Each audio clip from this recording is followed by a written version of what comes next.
Jadi kira-kira seperti itulah nanti simulasi waktu ujian. Jadi ada kejadian, terus dipanggil tim kodlunya, datang ke tempat kejadian, melakukan seperti tadi. CPR tetap dilakukan, yang menemukan pertama kali tetap melakukan CPR. Nanti semua itu akan dilihat, dan itu bisa kejadian sebenarnya di rumah sakit kita. Dan itu perlakuannya sama seperti itu. Sama kita waktu simulasi, sama juga kalau perlakuan ada pasien. Ujiannya nanti, ini saya kasih tahu juga karena berkaitan dengan akreditasi. Ujian juga sampai pasien itu sampai tiba di rumah, di tempat ICU, itu akan dilihat langsung juga oleh surveyor. Apakah benar waktu ngangkatnya, apakah benar waktu serah terimanya, bagaimana info-info pesan ke keluarga pasiennya, itu semua akan dinilai. Apakah benar tindakan pengobatannya, cara mengangkatnya, semuanya akan dinilai oleh surveyor. Dan kira-kira seperti tadilah kejadiannya. Jadi nanti ada orang tak sadar, terus dilakukan. Kita punya operator kita nomor berapa? Kalau nelfon belum ada. Jadi mau pakai apa terserah. Pakai telepon HP misalnya ada nomor khusus hanya untuk code blue misalnya, yang nggak boleh berdering kalau bukan code blue. Hanya terletak di UGD misalnya. Di pusatnya code blue dipusatkan di UGD. Misalnya ini saya memberikan saran. Karena rumah sakit kita kan kalau wilayahnya tidak terlalu luas. Kalau rumah sakit Trinadi saya buat di ruang operator telepon. Di situ akan diumumkan kalau terjadi code blue. Speakernya akan hidup. Nah, berikutnya harus disiapkan rumah sakit. Pak, ini adalah speaker di tiap sudut rumah sakit yang terdengar oleh seluruh orang. Karena nanti ujian juga akan ditanya, akan diperdengar, akan dinilai juga. Terdengar nggak? Kalau misalnya kejadiannya di ujung sana, minta surveyor, di misalnya dekat kamar bayi misalnya, tapi orang dewasa yang pingsan, diminta satu orang perawat pingsan itu atau personal service pingsan atau klinik service pingsan, kita harus tahu ngapain ini. Nelfon kemana HP? Sesuaikan dengan panduan, karena yang Bapak Ibu upload adalah panduan itu. Misalnya nomornya 0811 633 0911 911. Itu nomor telepon khusus untuk code blue. Nanti kalau itu hidup, maka operator yang menerima telepon itu atau petugas yang telepon itu akan menghidupkan sirenenya atau menghidupkan halo-halo bahwa kalau kita diperingati code blue 3 kali. Nanti saya tunjukkan apa yang terjadi di kamar mana dan apa yang terjadi, gitu ya. Dan orang yang ada di sekitar situ harus datang. Nah, tim code blue inti yang paling pintar, maksudnya inti adalah orang yang termasuk dalam jajaran kepengurusannya code blue. Kalau yang disebut dengan code blue perifer atau second line code blue itu adalah perawat-perawat di ruangan masing-masing. Yang pertama kali menemukan kayak tadi, Bapak Ibu tadi menemukan temannya pingsan tadi kan bukan perawat sebenarnya, tapi adalah petugas atau petugas orang kantoran yang bukan perawat medis, tapi dia bisa melakukan BHD. Itu yang dia lakukan seperti itu. Jadi responder pertama tetap melakukan CPR sampai tim code blue yang sebenarnya datang. Kalau kita saya harapkan nanti ada dari orang ICU dan orang UGD sebagai tim intinya yang ahli, yang sudah setiap hari akan menghadapi hal seperti itu, code blue, CPR setiap hari. Tapi yang di perifer, di bidan, farmasi yang bisa menghadapi hal seperti itu, ya harus bisa juga. Makanya Bapak Ibu sekalian diharapkan pada hari ini belajar lagi tentang BHD. Ini cuma mengulang-ulang sebenarnya apa itu BHD dan lain-lain. Untuk code blue seperti itu sistemnya ya. Sampai nanti dia di sisok juga dilakukan. Jadi simulasinya Pak Adi, ujian kita yang membuat. Latihannya juga nanti ada latihan yang saya di-print sama Pak Adi. Lihat nanti latihan juga seperti itu. Di sisok dilakukan, sisok monitornya dihidupkan apa yang terjadi. Nah, ketua tim code blue lah yang membuat simulasinya. Nanti Michael nanti buatkan simulasinya EKG berubah-ubah apa aja, dan apa yang harus dilakukan. Ya. Jadi nanti EKG misal berubah-ubah, EKG harus disisir, EKG tidak harus disisir, gitu ya. Harus tahu tim korbu yang inti, perawat UGD dan perawat ICU harus tahu cara melakukan. Dokter yang melidernya juga harus tahu, gitu ya. Itulah korbu. Nah, sebelum jatuh ke korbu, itulah namanya early warning system. Early warning system adalah kejadian sebelum korbu terjadi.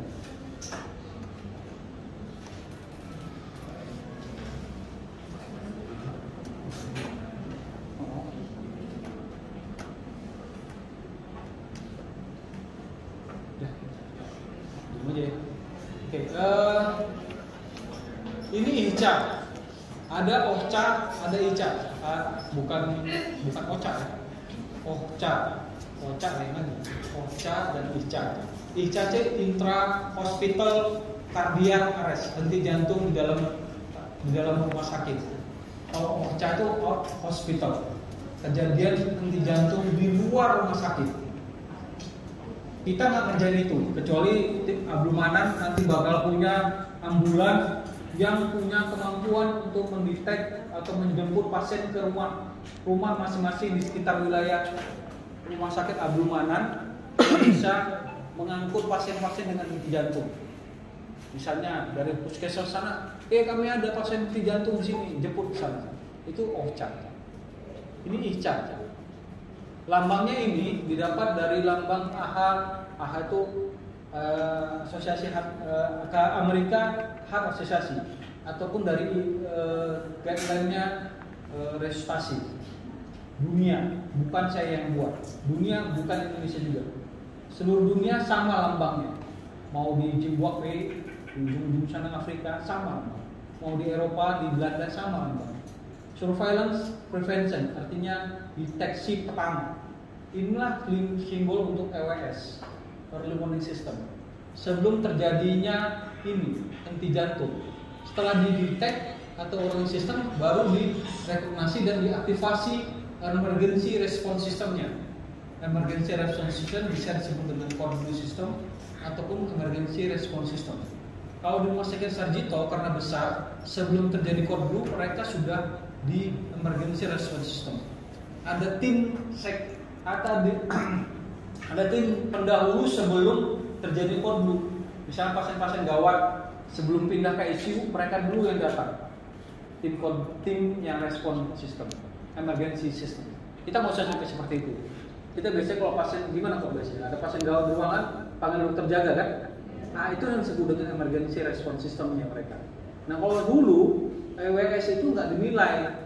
Bapak ibu datang, pasiennya mulai nggak sadar, baru panggil dokter. Nanti berikutnya setelah belajar EWS jangan lagi seperti itu, tapi di scoring.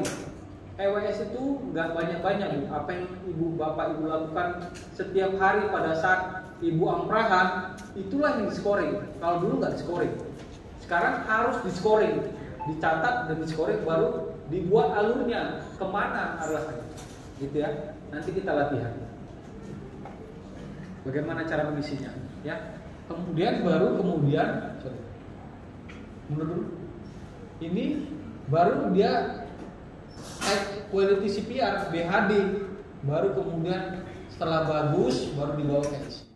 Berikutnya ini data dunia. Kalau dia melakukan DC shock lebih lama, maka dia ini menit sampai 12 menit.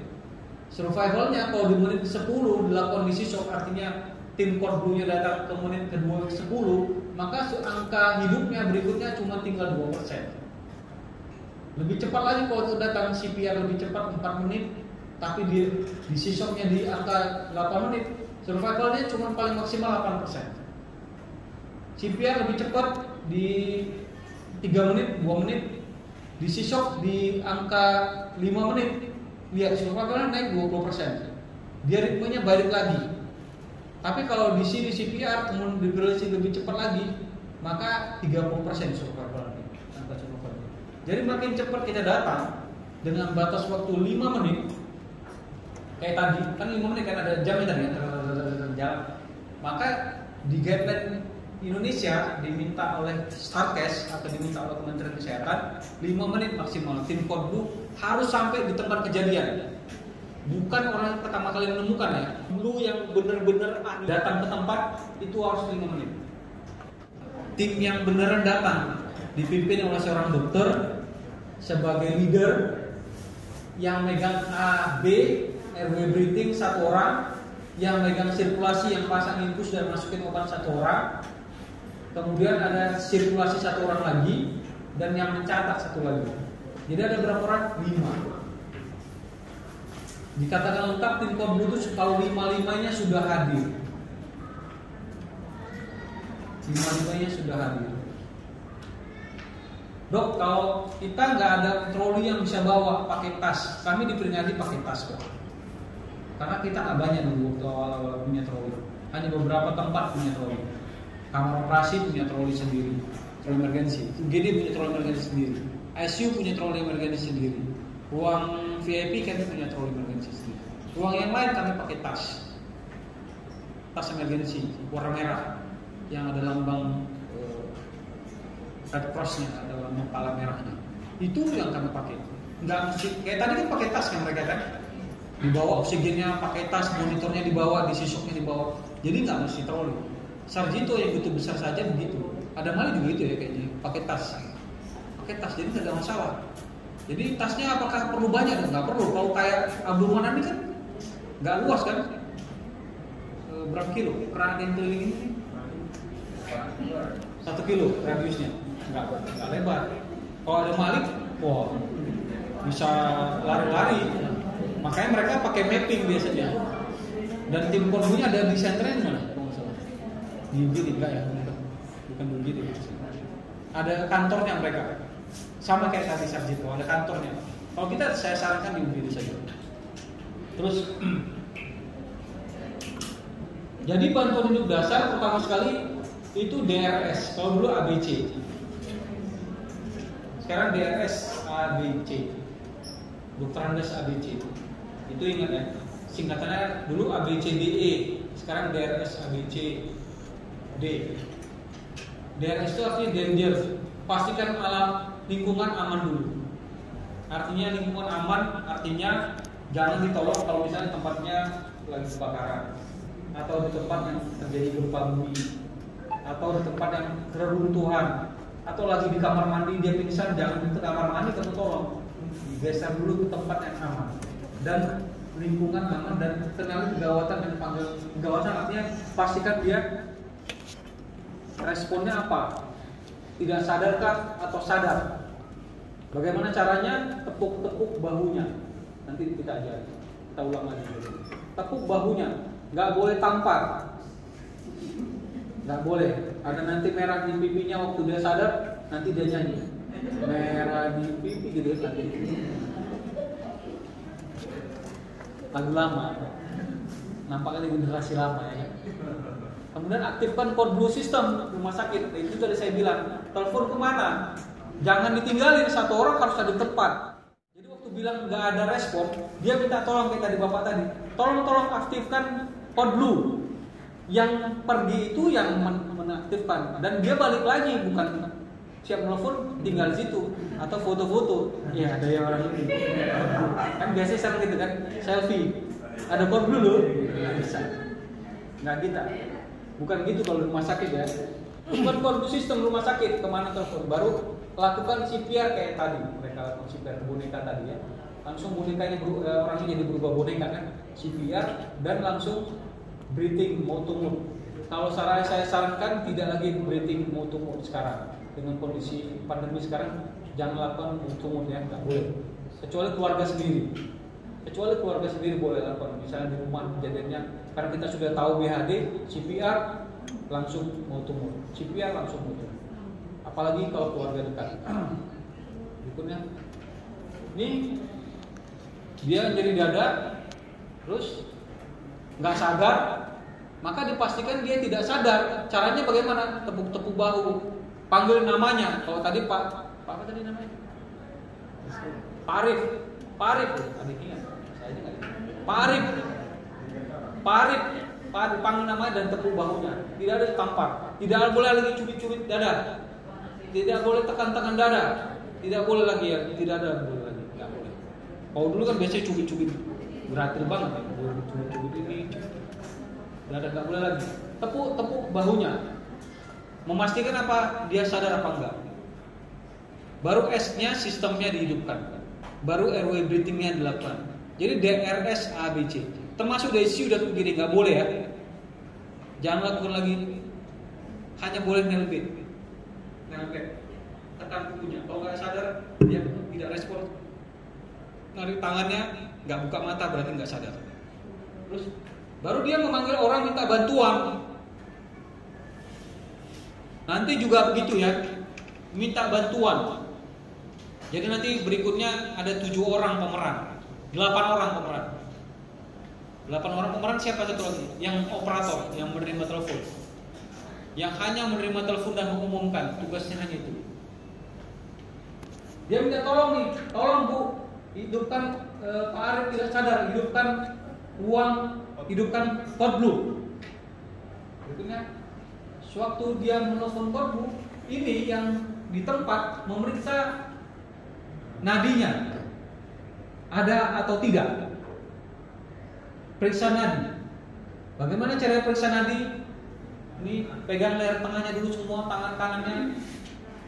Yang pakai jilbab ke dalam jilbabnya. Kalau bisa dari luar ya silakan saja. Terus geser ke kanan atau ke kiri sekitar 2 cm. Kalau mau pegang leher kawannya juga boleh. Yang laki-laki jangan ya. Gini ya. Ada nggak nadinya?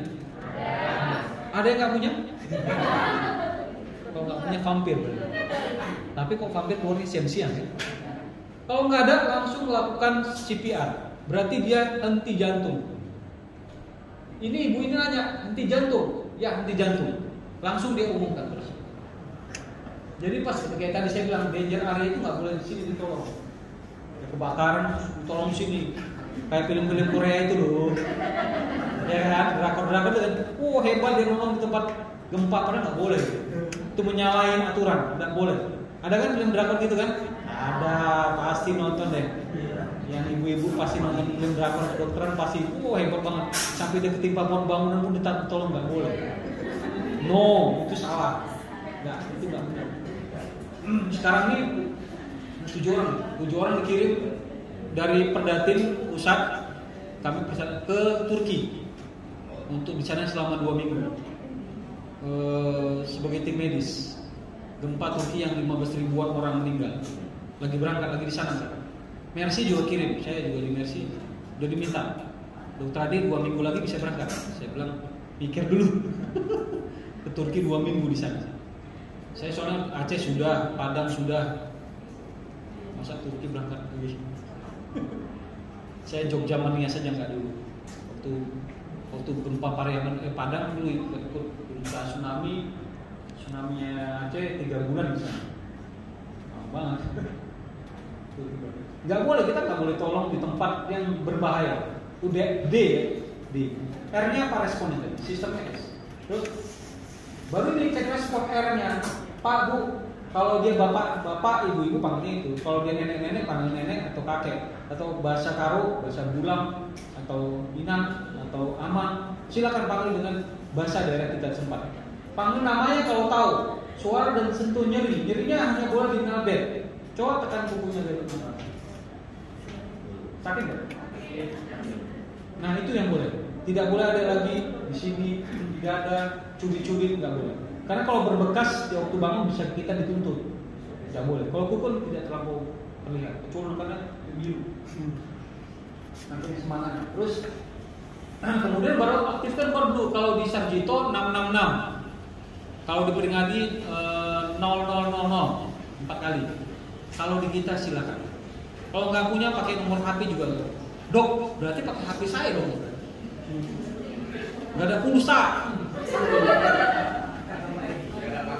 Nggak ada paket dok. Gimana nih aktifkannya? Silakan buat sistemnya sendiri di rumah sakit. Tapi harus ada. Kan kalau dokter kepala keuangan menghubungi dokter jaga gimana cara? Pakai HP toh. HP ruangan ada kan? Pakai HP ruangan. Hah? Oh, iya. Uangnya Dr. Haryanto Lumanaja loh, bukan gitu enggak? Cukup sekali. Ruang pertemuan komite medik sekali, cukup enggak? Ada henti jantung, sehingga tim yang bawa tahu mau bawa apa, gitu ya. Tim yang bawa tahu mau bawa apa. Datang nggak bawa apa-apa, nyantai aja dia. Nggak tahu ngapain, orang bukan apa-apa katanya kan. Pokoknya ada henti jantung. Diharapkan datang jalan waktunya 5 menit. Jadi nanti waktu ujian itu akan dibuat stopwatch. Waktu stopnya kapan dimulai? Pada saat mulai diumumkan. Kode nanti operator menerima, menghidupkan kode blue, ruang pertemuan. Kode blue, ruang pertemuan. 3 kali. Kode blue, ruang pertemuan komite medik. Ruangan apa aja yang sini Pak? Di belakang kita nih, di belakang masjid. Nah, kode blue, ruang melati. Kamar berapa? Bed berapa? Bila perlu sebutkan. Bed, di sini nyebutnya bed atau tempat tidur? Bed. Oh, nyampur bahasa Inggris ya. Belum mana loh International Hospital. Bed 3. Jadi tahu yang datang itu langsung ke bed 3. Jelas, diulang 3 kali. Nanti tim kombu yang dari UGD, dari ICU datang dengan membawa peralatan yang diperlukan, oksigen, tas, dan bisi shock, gitu ya. Berikutnya, baru yang tinggal di tempat melakukan RJP, Bapak Ibu ya, melakukan RJP sesuai dengan BHD. Kedalamannya berapa? 35 cm. Kecepatannya berapa? 120 kali per menit. Perbandingannya berapa? 30 berbanding 2. 3 kali CPR, 2 kali kasih nafas. Kalau nggak ada ambubek di ruangan kita ambubeknya ada nggak? Masing-masing ruangan? Ada. Maka lakukan dengan ambubek. CPR 30, 2 kali ambubek. CPR 30, 2 kali ambubek. Sampai tim yang ahli datang. Jangan berhenti. Jadi ada berapa waktu Ibu melakukan itu? 5 menit. Berapa siklus itu 5 menit? Banyak. 30 banding 2, 30 banding 2, 30 banding sampai 5 menit. Maksimal kan waktunya kan? Sampai tim code blue data yang sebenarnya. Ya, berikutnya tumitnya yang dipakai adalah tumit, bukan telapak. Ingat ya, tumit tangan, bukan tumit kaki. Nah, tumit kaki, tumit tangan. Di setengah bawah sternum, setengah bawah sternum. Sternum bagi 2, setengah bawahnya. Ya, kalau laki-laki di garis lurusnya puting susunya. Kalau yang wanita agak susah. Lihat saja sternum. Ya susahnya kenapa? Kalau nenek-nenek bisa di sini.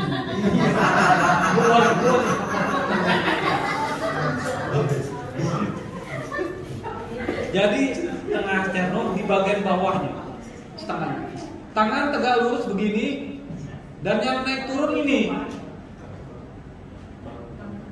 sebagai piston. Kalau sepeda motor kan piston mesin begini, nekat. Kayak tadi ya. Terus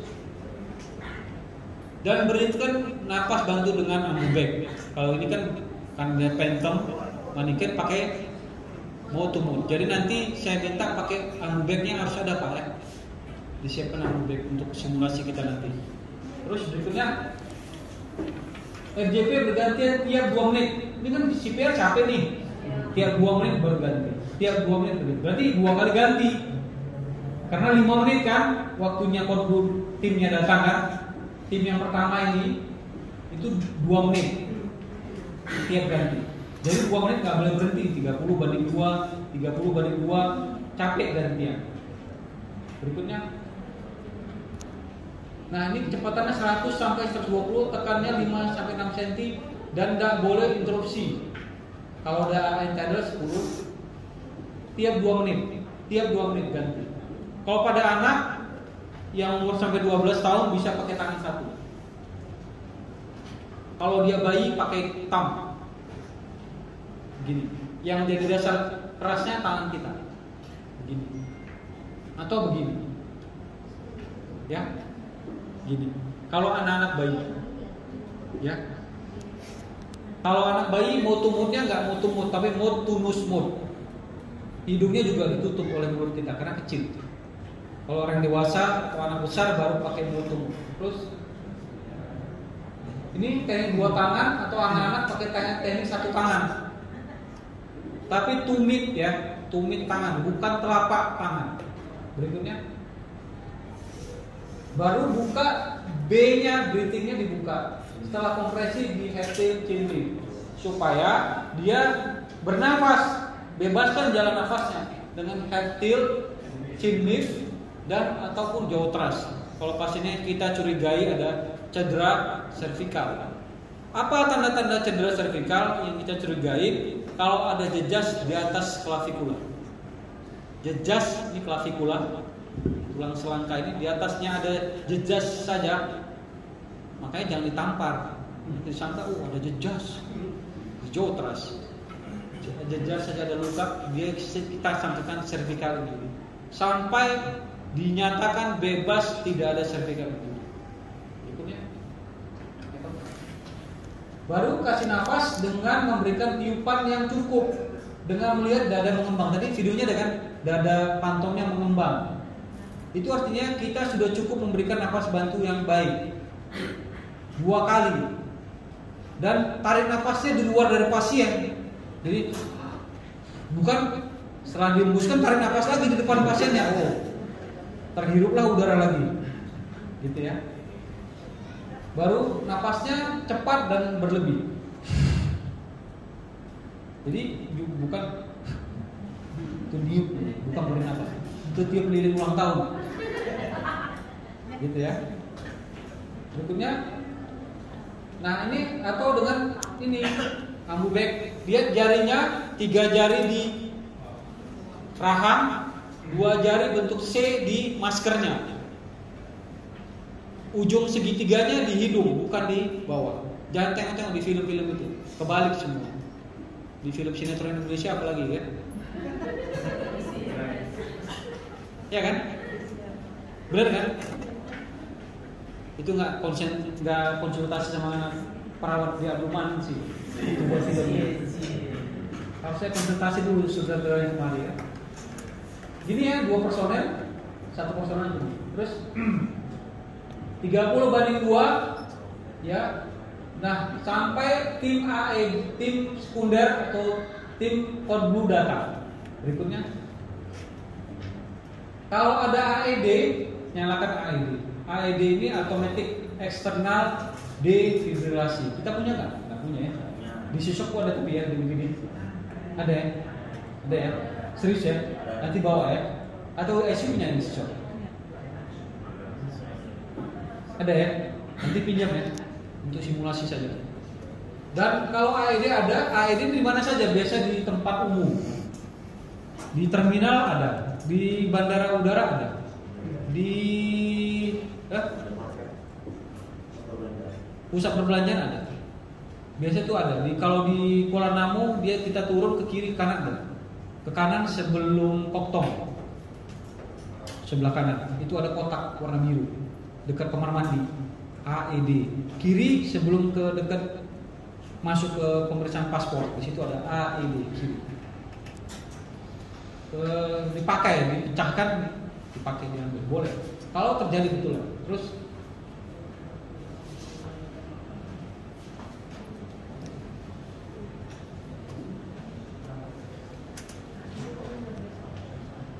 pasang AED tanpa menghentikan kejadian jantungnya ya. Terus Mike. Nah ini kalau AED. Jadi nanti kalau ada datang di sisok sama, pasang di sisoknya, di sisok cek sebelum melakukan itu ini clear, I am clear, you are clear yang megang masih airway breathing masih megang, everybody clear baru lepas breathing itu. baru diisi shock tekan, baru langsung CPR, nggak boleh berhenti. Tidak, jika shock tidak berhenti langsung RJP. Jadi langsung RJP. Nggak boleh ada instruksi lama, langsung RJP. Tanpa menunggu nilai iramanya bagaimana. Nanti setelah RJP 30/2 sekali, baru boleh nilai iramanya apa. Sudah kembali sinus kah atau tidak? Gitu. Berikutnya, sampai tim emergensi, tim medical emergency atau tim Kodblu-nya datang. Ini keren sekali ya. Rumah pakai baju Kodblu. Nanti minta sampai ini. Tim Kodblu harus pakai baju ini kalau jaga. Kalau jaga di IGD, jaga di ICU atau jaga ruangan, tim Kodblu-nya bisa pakai yang pakai polisi juga. Kodblu. Jadi kalau dia nanti terjadi Kodblu, dia yang bergerak. Artinya pasien juga tahu, keluarga pasien juga tahu ini tim Kodblu yang datang. Atau pakai yang radio. Kalau yang jaga pakai helm merah, dia pakai merah. Jadi kalau terjadi kordret dia bergerak ke helm merah, dengan apa? Supaya tahu, supaya bagus maksudnya. Kalau Kodblu dia pakai ini. Misalnya susah sekali pakai ini, kalau di rumah sakit Marta Priska Brian, dia pakai rombi. Jadi kalau jaga pakai rombi Kodblu. Jadi kalau terjadi Kodblu dia yang datang. Silakan saja. Itu kan modifikasi yang tidak ditetapkan oleh rule-nya kementerian. Itu internal rumah sakit menentukan bagaimana supaya bagus. Terus jangan lupa ini ya, handscoon. Kalau sekarang pakai masker, sekarang kita aja nggak pakai masker. Ya jagoan semua ya. Dan nggak ada lagi Kodblu. Saya kayaknya baru selesai dulu. Hilang penciuman saya. Saya nggak bisa cium wangi-wangi. Saya parfum, nggak wangi. Baru 2-3 hari sudah tercium kembali.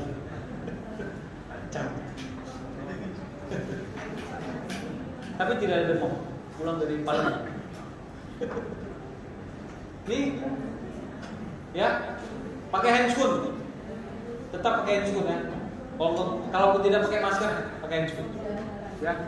Terus baru kemudian recovery posisi untuk mempertahankan potensi jalan nafas. Ini dilakukan kalau apa? Sudah sinus, sudah hidup lagi, sudah nafas lagi. Tapi kalau masih perlu intubasi, enggak recovery posisi. Tetap telentang di intubasi. Kalau di Pringadi ada ini mereka nih. Ada Michael dan tim teman-teman yang intubasi. Ya. Enaknya kalau ada rumah sakit ada presidennya mereka ya. Sekaligus latihan mereka juga melakukan intubasi dengan cepat. Kalau nggak bisa, dokter umumnya suruh kamar operasi. Belajar sama dokter Kurniadi intubasi. Kami di Munir Teguh seperti itu. Jadi ada dokter umum yang baru bergabung. Kalau dia itu belajar intubasi. Ya, dokter Michael dulu dokter umumnya jaga di Columbia. Kalau kami di Munir Teguh, dokter jaga yang baru bergabung itu kami suruh masuk ke kamar operasi untuk belajar intubasi. Karena kalau kamar operasi kan intubasinya kan pasiennya sudah dibuat senyaman mungkin, ya kan? Artinya pasiennya sudah di-prepare tentang pasien yang gawat. Nanti setelah dia tahu cara yang normal, dia sudah bisa cara yang gawat, kita bawa ke ICU untuk belajar intubasi ICU. Baru nanti dia kalau sudah terjadi Kodblu dia sudah tahu. Kodblu, wah gila bahkan intubasi sudah bisa tahu. Latihannya seperti itu tahapannya sampai dia bisa sendiri mandiri untuk melakukan intubasi. Harus bisa dong. Kalau nggak bisa dong, bagaimana pakai LMA? LMA itu bisa. Nurse pun bisa. LMA itu masukkan saja ke mulutnya, udah pasang cuffnya, buang dulu sampai dari intubasi atau dibawa ke mana-mana. Bisa bertahan 2-3 jam LMA. Jadi pakai saja. Dia kalau ini sudah respon, kalau nggak respon jangan. Terus posisinya begini, miring begini posisinya. Posisinya miring seperti ini. Posisinya miring seperti ini. Jadi tangan yang bersisian dengan kita arahkan ke atas, yang berseberangan dengan kita arahkan ke pipi kanannya, tekuk kaki yang berseberangan dengan kita, baru kemudian dimiringkan ke sisi kita. Satu orang bisa mengerjakan, tidak mesti dua orang. Ini menjaga potensi jalan nafas, dia sedikit fertil, dan kalau ada muntahan dia akan keluar sendiri. Itu ya, ini namanya recovery position. Terus ini dia, jadi sekuensinya seperti ini kira-kira. Kalau ada pasien henti jantung, henti nafas, maka pastikan lingkungan aman, baru kemudian cek responnya, cek respon, baru kemudian panggil bantuan untuk memulai tim sekunder datang, kemudian melakukan CPR dengan tekan kuat dan cepat, baru kemudian datanglah tim sekunder untuk menentukan apakah perlu di shock atau tidak, sampai pasien recovery dan dibawa ke ICU. Itulah BHD. Selesai itu proses BHD. Ada yang mau bertanya? Terus